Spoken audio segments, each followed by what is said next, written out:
Your local Chevy dealer may be gone, and the Circuit City where you bought your stereo has disappeared. But over at the 7-Eleven store, the cash registers are ringing loud. We found the day you come into the store as a franchisee, that's the day you start making progress in money, because it's a proven business. At a time when so many businesses are shrinking or failing, Matt Matu in Los Angeles owns 6 7-Eleven stores, and he's building more.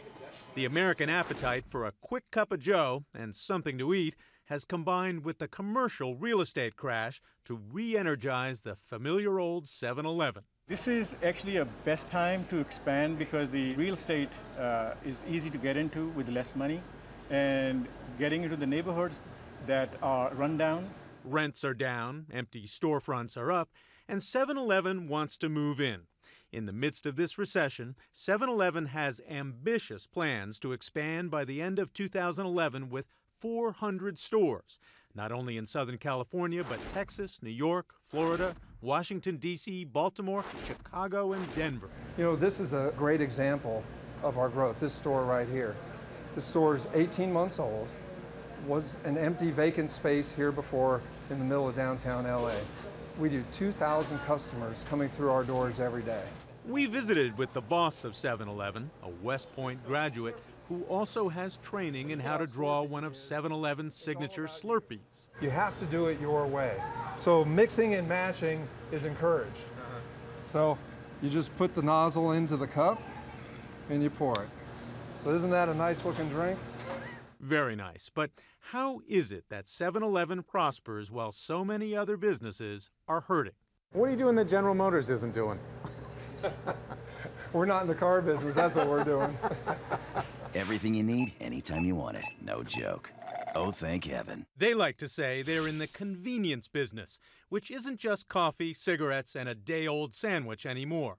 The iconic Big Gulp drinks and the Slurpee remain, but 7-Eleven is changing its look with fresh fruit, fresher sandwiches, and regional items, sushi and burritos in Los Angeles, something else for New York. What might be in a store in New York City instead of the burritos?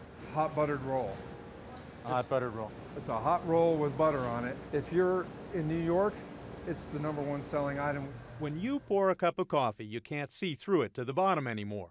7-Eleven has entered the gourmet coffee competition. This company brews 10,000 cups an hour. Exclusive blends are #1 seller, and Brazilian Bold is moving up quickly. Colombian is good. I gotta say the Brazilian bold doesn't taste that bold. I like my coffee so the spoon stands up in it. They're trying to sell a little more upscale goods while keeping the downscale prices and spending $1 billion sprucing up the stores. In a business like this, you have to deal with lifelong perceptions. You know, you're dealing with my perception of a 7-Eleven in the middle of the night in Utah from 1982. That's right, and we're only going to fight those perceptions one customer at a time. They've gone new media. 7-Eleven is on Twitter, and the Slurpee has its own webpage.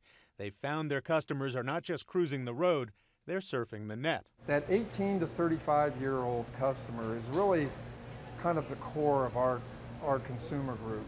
And that's where they're at. They're really in the electronic media world. 7-Eleven is doing well. They're making their targeted profits, but not without some tough decisions. They've laid off a couple hundred employees and stopped contributing to the company 401k plan. How do you tell them that you're spending money on expansion at the same time we're cutting back what we're giving you, the employees?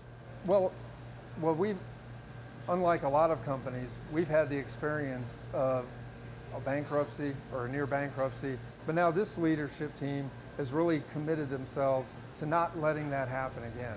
This chain of more than 36,000 stores worldwide started in Dallas in 1927. It peaked in the U.S. in the 1980s, nearly went under with competition from other chains, and now is owned by a Japanese company that's shown them 7-Eleven isn't just a truck stop, it's also a walk-in for crowded city streets. We're funding most of our growth through internal cash flow, through free cash flow.